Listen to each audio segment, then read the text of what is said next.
Hello and welcome. My name is Jess and you're listening to Legal Teeny, your very own sip of law school. The goal of this podcast is to give you just a taste of what it's like going to law school. Whether you're already in school, considering it, have a loved one currently experiencing the fun that is law school, or you just want to follow my journey, I'm so glad you're here. You can also follow me on Instagram at legalteeny_podcast and check out my website legalteeny.com. And if you enjoy the podcast, don't forget to rate and review below. Grab your legal teeny and let's take a sip.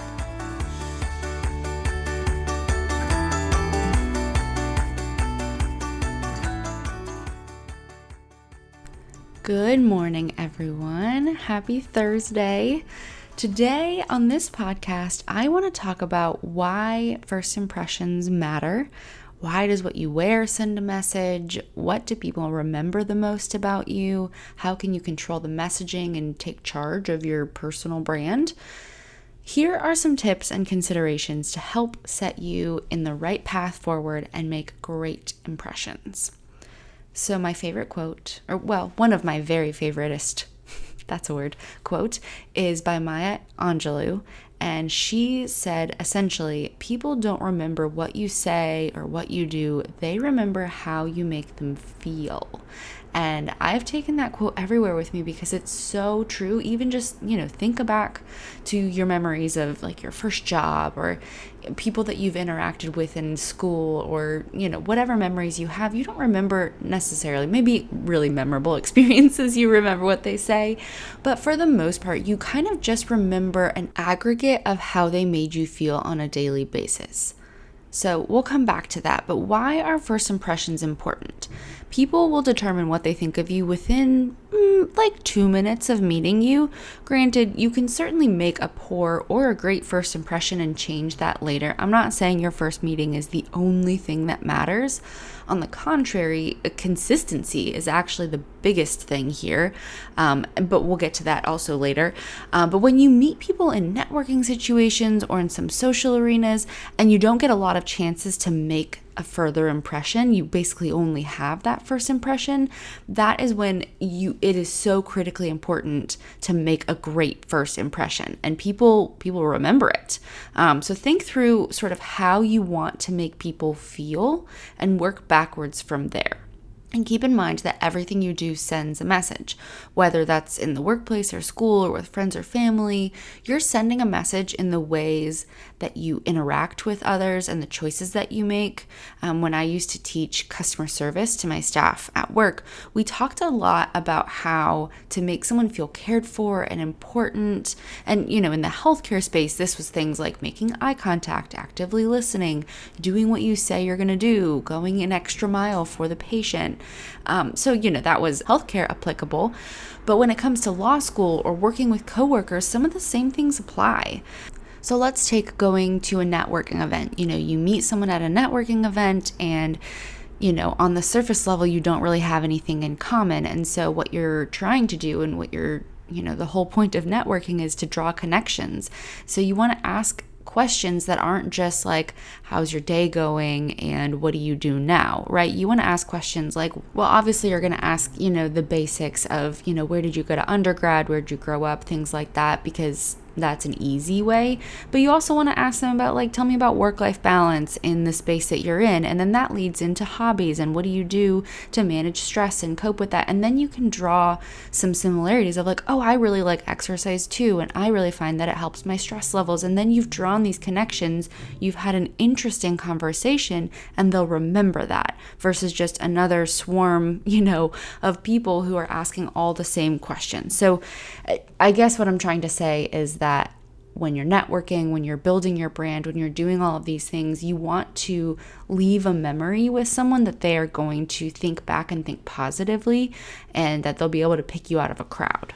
So back to my customer service training in healthcare, we also talked about how to dress and present yourself. We talked, obviously they were wearing scrubs. And so it was, don't wear dingy, dirty scrubs because that sends a message to the patient that you're going to maybe provide dingy, dirty care. So, extrapolate that out and consider that for a work environment. If someone, if a client is asking you to do work for them and you're dressed sloppily, they're going to think you're going to do the work sloppily. It's a connection that our brains make. And it does a lot to show people how serious you are about your role and the level of care that you're taking in that space. If you have a financial advisor handling all of your money and they show up to a meeting with you in sweatpants and a wrinkled t-shirt, you're certainly going to wonder, how is this person handling my investment? Do I really trust them? If your lawyer shows up to court to represent you and their best foot isn't put forward in the way that they present themselves, you might wonder how the jury or judge is going to respond to them. This is all part of your personal brand, and you've already started to develop it wherever you are now. We all do this. We all draw connections between the ways that people present themselves and the work that is to be done. When people think back to their time spent with you, they essentially, one of two things will happen. So one, if you had infrequent or rare encounters with them, they're going to base their entire recollection of you on how you presented yourself and how you made them feel. Period. There's nothing else for them to work off of except for maybe what they had heard about you, which again, that's part of your brand. So the other alternative is if you had frequent and many interactions with them, they'll basically aggregate all of those experiences into common themes of what they remember about you. So it's just, it's a good reminder to consider the future today. Statements like, she was always running late. She was always prepared. She put in her best work. She was reliable. The one-off situations won't necessarily be remembered, like if you were late one time or, inconsistent things like that, unless maybe it was super memorable. I don't know. It's going to be whatever you fashioned your brand out to be, and this is done over time with consistent behavior. So the actions that you're taking consistently form the brand that people remember you by. So it's about consistency. And it's important to not just fly by the seat of your pants and think, I'll figure that out later, or at some point I'll develop a brand. Think through now how you want to be perceived, and again, work backwards from there. The people in your classes, professors, your boss, your coworkers, they're all potential job referrals, clients, recommendation writers, constituents if you want to be a judge or hold any other kind of office. What is the image you want to embody? And break that down and figure out how to start cultivating that image. Another thing to consider is what you fill your space with. Are you constantly negative about things going on around you? Or are you cool, calm, collected? Or are you upbeat and positive? What tone are you setting? It's another one of those things that people just remember about you. They'll say things like, she was always so negative in class, or he had this calm air and it seemed like he could handle anything. These are real things that people have said about folks that I was considering hiring. And again, I don't necessarily want a negative Nancy in my office, do I? So that brand starts now. And bonus tip is that if you do start working on your negativity or whatever thing you want to change, if you start working on it now, you will actually be less negative. It is not a requirement of law school to hate your life and hate everything and be unhappy. It's actually possible to see the silver lining and approach challenges with a can-do attitude. And let me tell you, that can-do attitude thing, that is an attractive quality in a potential employer's eyes. Just side note, take it or leave it. The basic concept here, what I'm trying to get across, is that the way you present yourself is important. Whether that's how you're presenting yourself, like how you dress and how you put yourself together, or if that's the attitude that you bring and kind of whatever vibes you're putting out. It sends a message about who you are, the way that you view the work that you're doing. So tailor whatever you need it to be, right? So for me, I want employers and coworkers and potential clients to know that I take their issues seriously, that I will give them my best effort, and that I will be dependable, responsible. I will be all in for whatever they entrust me to do. And that might be different for you. You might have a different goal in mind. So just think through that though, and don't try to fly by the seat of your pants and, I'll just see what happens and see what opportunities arise. It's really kind of a create your own, or what is it? Choose your own adventure. You are in charge of your future and what happens. And part of that is creating a really solid brand that people will remember and that they will actually want to recommend you for things that you're not even expecting them to recommend you for. I have actually gotten jobs that I didn't apply for in the first place because people recommended me, thought I'd be good for the job, and, basically put my name in the hat. And that is networking, first of all. So that's maybe a whole nother topic. And it's creating a consistent brand. So you might be thinking, oh my God, I can't wear business professional clothes every day to school. This is going to be way too much. It's too expensive. It's too difficult. My yoga pants are much more comfortable. Granted, yes, they are. But a couple things that are just sort of, I don't know, like tips on how to practically do this. First of all, my work pants, or like my slacks, I guess, are sometimes more comfortable than jeans, or maybe not yoga pants. They might not be more comfortable than yoga pants, but it's close, and it's close enough to where you can still be quite comfortable at work or in class, wherever you are.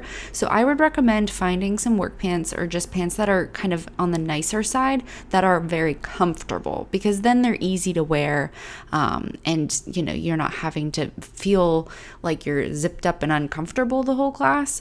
So that is one big obstacle that I'm definitely aware of. The other thing is that it's really easy to dress up a more casual outfit. So I have like a pretty decent collection of blazers at this point, and just tossing a blazer on top of what you're already wearing can do worlds to kind of lift the look up. So that's just a practical tip. And also it just takes some getting used to, like having to actually get ready in the morning and like put some effort into the way that you're presenting yourself. It does take time and practice to get good at doing that. So it's just something, because I've been working for a while, I'm used to it. I'm used to every day having to get ready and wear professional clothes. So it's definitely something that you can get used to eventually. Also, for the ladies that wear makeup, developing a routine where you can quickly do makeup in, 10 or 15 minutes or less is super helpful, because then it doesn't feel so insurmountable to get ready in the mornings and get, as ready as you want to get in the amount of time that you have. So that's another little tip. And I will link in the bio or in the little description some of the blazers that I have, because literally I will get some of them on Amazon, and they're casual, but they're cute and not that expensive. They get there quick, and it just kind of helps. I use them all the time to just like I said, throw them on top of something else, lift up the look a little bit. So I'll link some of those in there for y'all. The last little thing that I want to talk about is going back to what I was saying about being negative, and how that is a choice and you can practice and become more positive. And it just helps people to live a better life being that way. I want to just give a couple little concrete tips on how to do this, because it's really easy to fall into this habit or trap of being negative and complaining. And it almost feels in law school like it's a rite of passage, like you're supposed to be so unhappy. And I understand that. I feel like the world tells you from the minute that you say you want to go to law school, everyone is like, oh my God, it's going to be awful. And it's really exhausting to keep hearing that. And we felt that way all through orientation, where, people just kept saying, say goodbye to your family and you'll never see your friends again. Sayonara to your social life. Like, people just made it out to be this place where you never will have fun again and you're never going to enjoy it. And frankly, it's just wrong. It's just a lie. I mean, me and the friends that I've made at law, like, we are having so much fun. And yes, it's hard work. And yes, it's grueling. And sometimes you're exhausted, but you have to keep reading. I mean, yeah, it's hard. It's school. But it is not awful. It is not impossible. It is not. And I hear still a lot of negativity in class and, in passing from people that are just in the hallway, and I don't even know them sometimes. But it's not a requirement to be negative. And I just want to say that 15 more times. But some tips, if you are feeling really negative, or if you're feeling really bogged down, here are some things that you can do to just sort of actively work on that as a part of your person. The first step is awareness, as it always is. It's always awareness, isn't it? So I think just acknowledging and saying, okay, I'm kind of negative lately. I'm kind of being negative and I don't want to be. Just that alone is going to start to improve your kind of tendency with it. So acknowledge it. Just say, okay, I'm being kind of negative lately. And then think through, what are the specific scenarios where I find myself being the most negative? Is it after class? Is it late at night when I'm getting ready for bed? Is it, first thing in the morning? When is it that I am feeling those negative thoughts creep in? Is it when I'm around other people and feel like I don't have as much to say? And I just think that, a complaint that is shared by other people will kind of help to bond us. Like, kind of just think through and analyze the times that you're most negative, and then flip that and think about those scenarios ahead of time. Like, not even when you're in the situation, but think about ahead of time, what is actually really good about that scenario and what's really good about that situation. And that's going to be different, obviously, for everybody's experience, but try to predict the good in that space. And that will help you, once you're in that space, to say, oh yeah, I remember that I was really grateful for whatever, XYZ in this situation. And so you'll kind of start to flip that in your mind. Another thing you can do is increase your gratitude. So whether you write something down every day that you're grateful for, or you have maybe an accountability partner that you always share something every day that you're grateful for, something like that, it will kind of just train your brain to think that way. Another great way to increase positivity is to compliment other people. And I know that sounds kind of random, but when you are putting good out and you're complimenting people about things, I don't know if it's a serotonin thing, but it just makes you feel good to compliment other people, and it trains your eye to look for the good in things. And I can be a very critical person. I'm very critical of myself. I can be very quick to identify flaws in things, which I know sounds really terrifying and mean of me, but it's just, I don't know, it's like the way that I am. But I feel like when I train myself to compliment other people, my outlook on life is so much more positive, because it's my brain looking for the good in things instead of just kind of quick to identify problems, which is what we're trained to do a lot of the times in work or whatever that we're doing in life. We're trained to identify mistakes or errors and fix them. But we also have to counter that with identifying really good things and positive things in life. So that's another quick and easy thing that you can start to do. And then also work with those negative emotions. So if you're feeling a lot of that negativity, you might need to work some of that out and maybe talk to someone who's a professional or journal a little bit about that and get to the root of, why am I feeling negative about this, and kind of unpack it, because a lot of times we just pack things down in deep places and we don't process them. And that's, it's going to come out some way or another. And if it's coming out in really negative comments, then that might be something that you need to dig a little bit deeper in. And it also might be something that ends up being the difference between getting a job and not. So, putting all of this together, your brand, your image, the way that you treat people and make them feel, that is all critically important to your future and the opportunities that you're going to have. So, not to be crazy, but this is important.